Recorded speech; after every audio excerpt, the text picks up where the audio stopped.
Representative Griffin, we appreciate you coming on the program today on the Doc Washburn Show. I know that you've had some comments about the Iraq situation. I've got a couple of thoughts about that, and I just kind of want to bounce them off of you and see if they make sense to you. First of all, when we went in, which I understand why we needed to do that, but when we did the nation building and decided to try to set up a democratic government, it looked like to me the Shiites are going to vote for Shiites, the Sunnis are going to vote for Sunnis, and next thing you know, we are in danger of having Iraq be a client state of Iran. But I do think that President Bush in 2007 warned, hey, if we unilaterally pull out, there's going to be chaos, mayhem, and the possibility of terrorists taking over, and it looks like that's exactly what is going on now, sir. Your thoughts? Well, first of all, I think it's fair to say that I understand the sentiment that a lot of people hold, which is it's their problem, it's not our problem. Yeah. A lot of people say, these guys have been, I hear this all the time, these guys have been fighting each other for thousands of years, are going to keep fighting each other. I don't. Right. There's truth in all of that. But ultimately, for me, the question is, what's best for the United States? Right. And this debate is often couched in terms of extremes, meaning we're either going to have 100,000 boots on the ground like we did, or we're going to have absolutely none, which we have. Okay, right. that sort of deal. Right. Except for obviously embassy protection or whatever. That's a false choice. That's a false choice. Sure. And I lived in Mosul in 2006, which is the second largest city. Some people may know that Mosul's it's the ancient city of Nineveh right there beside it, as in Jonah and the whale. Right. Exactly, yeah. So, but the bottom line is there are lots of gradations. There are lots of choices between 100,000 on the ground or 0 on the ground. Sure. And that therein lies the solution. Where along that continuum of engagement do you go? Because there's diplomatic engagement, which we should obviously we should have ramped up, and then there's military engagement, and there's different kinds. What I have advocated for all along is and I think the same lesson will apply in Afghanistan in a little different way, but that is we must maintain a level of engagement with these countries even after we sort of feel like, okay, we're done with the core military activities. Right. I have always said that we need to keep in place the capacity to quickly kill the bad guys. Exactly. However you define that. It can be special operators, just a few special operations forces in the vicinity in certain areas. We don't always tell what we're doing in that world. But you must stay engaged. Sure. What is not an option is what we did, which is no status of forces agreement, and just said everybody's gone. We're going to wash our hands of it. Now it's not our problem. Yeah, we don't have to worry about it anymore, which is incredibly naive. Well, let me tell you something.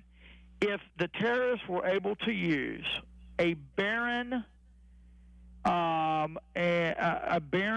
land like Afghanistan as a training ground and a launching pad, I tell you they could certainly do that 100 times over in a more logistically accessible, more modern and sophisticated state such as Iraq. Iraq is not America, but let me tell you, it's light years more modern than Afghanistan, and it is far more accessible. It is within Scud's reach of Israel. Sure. The bottom line is this president, first and foremost, needs to demonstrate to the Iraqis and to the world that this is something he is personally, not staff, he is personally engaged on, meaning the Iraq issue. Well, you know, a lot of us, sir, with all due respect, have gotten pretty cynical about this president and national security. I mean, you look at just the other day, we give the Taliban back five of their senior commanders. I get it. You know, and a lot of us think that's providing aid and comfort to the enemy, even though Secretary of State John Kerry said the other day, and it's on YouTube, the video's there, that our combat operations in Afghanistan are over. And I'm like, knock me over with a leaf. I thought we were still shooting at people and being shot at in Afghanistan.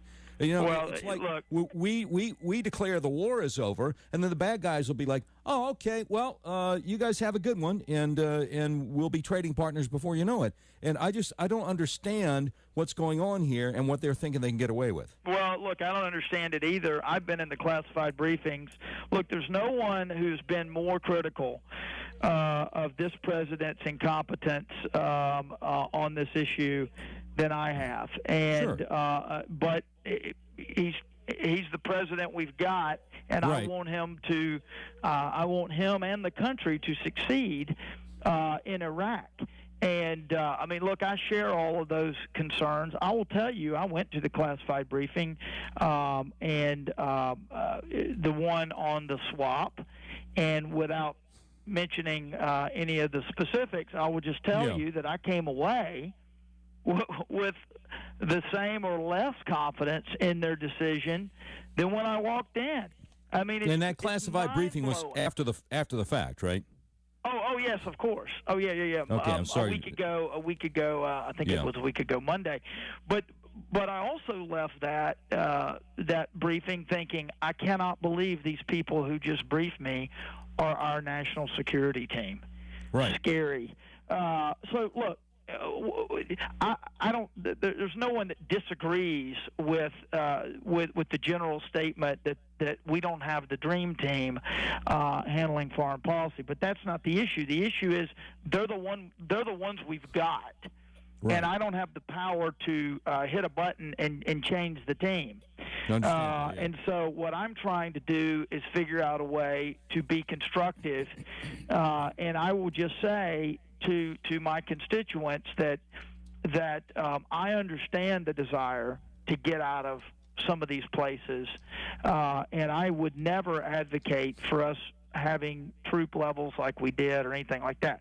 My point is we have to remain engaged diplomatically and attuned to what's going on, because the last thing we need is a country the size of Iraq, run by Al-Qaeda and or Al-Qaeda-like people, that in the heart of the Middle East, with all the natural resources there, right by Israel. I mean, you could potentially see both Iran and Iraq, being the heart of the terrorists, and then you have Syria, of course. I mean, look, we need a stable or semi-stable, however, relatively speaking, Iraq, and but most of all, we need the ability to kill the bad guys. Right. We need to be able to take them out as necessary, and we can't do that when we're completely disengaged from that government. Oh, no question about it. And I have to ask you, there was bipartisan support, Democrats and Republicans, although certainly not all, last year for backing Syrian rebels who are going to try to take out this awful dictator Assad. And now that some of these Syrian rebels have come across the border into Iraq and they're beheading people in Iraq, all of a sudden they're the bad guys. The media and a lot of our leaders were not paying attention when they were beheading people in Syria. But now, but a lot of us were. Okay. Well, no, I'm not saying you weren't. Some were. Look, yeah. I think, the problem was whose side were, there were a lot of people wanting to get involved over there, and the question was, well, whose side you going to be on? Because they're all bad. But look, right. here's the other part that I would be remiss if I didn't mention. the president, whatever he does, needs to do it in cooperation with the Congress. This is not an issue. I don't think he speaks that language, though. Well, I'm sorry to interrupt, but I just. Well, I heard some good news that he's meeting with the leadership in the House and Senate. But the bottom, I know he doesn't like engaging with the Congress. I get it. But right. Here's the deal: anytime we have troops in harm's way, it is always the better default position to go arm in arm as a country, as opposed to having our own country divided.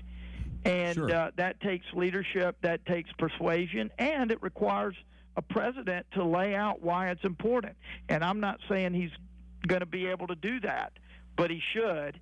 And, so we'll see how this thing's developed. But one thing I know for sure, we do not have an interest in a state completely controlled by terrorists who would just as soon cut our heads off than look at us.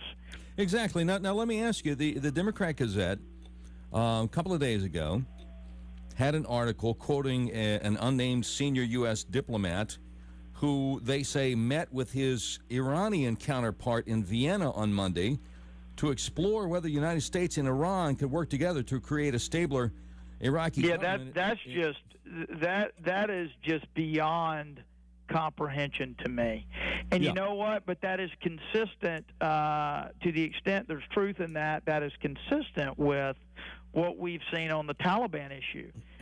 There is a cultural movement within the State Department, within the administration, and in some other quarters that say, look, we ought to be negotiating with the Taliban because they are a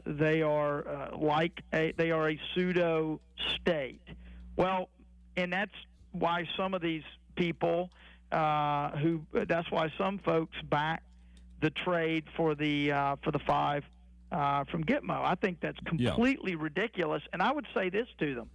To the people who say, well, the Taliban, they're changing their ways, they want to negotiate. Oh yeah, that's the same week that they kill a bunch of people in Pakistan with a bomb. Right. Is that the same Taliban? I mean, come on. Exactly. As if these guys we released aren't talking to their terrorist buddies. I mean, it's just it's frustrating. Understandably, it is, and I'm wondering, I know we've got this story here from, I think it's the Washington Examiner. The House budget is going to punish the IRS with a 15% cut and try to halt Obamacare enforcement. But whatever you do in the House, if you try to do something to head in the right direction, it goes to the Senate, and Harry Reid just sits on it. And well, you know what? That's called separation of powers, and there's a way to fix that. And people will just have to, elections have consequences, and there's no one who's been more frustrated than I have with the great stuff that we've sent over to the Senate that has gone there to, in many cases, die. Yeah, and I'm sure that you would. Some of my bills, sure. Some of my own personal bills.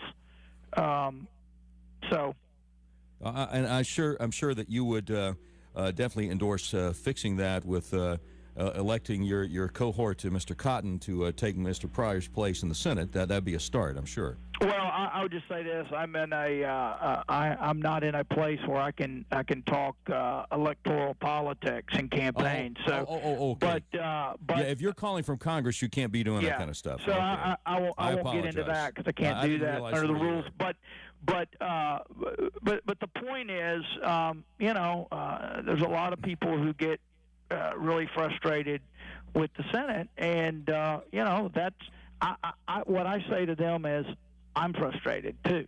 My producer is yelling in my ear. We got to run to a break. Can we hold you over to the bottom of the hour? Or do you have to run, sir? I really need to run, but next time I'll call. If you give me a heads up, I can sure. We can talk more broadly. Sure. But appreciate you having me on, and if you need more time next time, just let me know. Always a pleasure, sir. Sir, it is our honor, and we appreciate your service to our country when you were over in Iraq, and your service to our country in D.C. and